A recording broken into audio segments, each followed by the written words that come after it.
Shreja on vasta 11, mutta ei ikinä ehdi leikkimään. Joka ikinen päivä pitää tulla kaatopaikalle duuniin ja dyykata roskiin pimeän tuloon asti.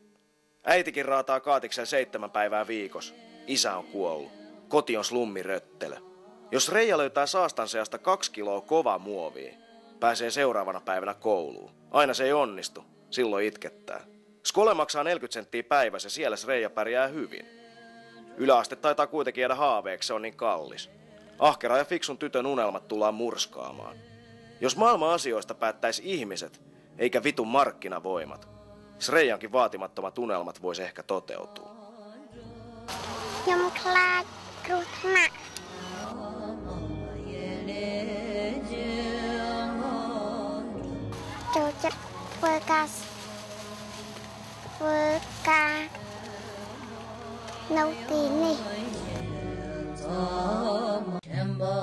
Tervetuloa maanpäälliseen helvettiin, Stung Main Chön kaatopaikalle Phnom Penhiin.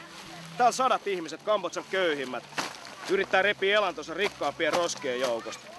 Muovia, metallia, mitä tahansa myytäväksi kelpaavaa. Kun tuolta tulee jäteauto, jengi rynnii perässä ja yrittää ehtiä ekana parhaille apajille. Miltäkään niistä tuntuu? Löyhkä on ihan hirvittävä, oksetava. Kärpäslaumat, palavien roskien katku. Suuri osa maailman kaupunkien ihmisistä elää tällaisissa oloissa. Kelatkaa. Suurin osa. Kuka vittu kehtaa väittää, ettei rikkain länsimailla olisi mukaan varaa ja syytä auttaa enemmän. Tehkää nyt vittu jotain tämän asian hyväksi.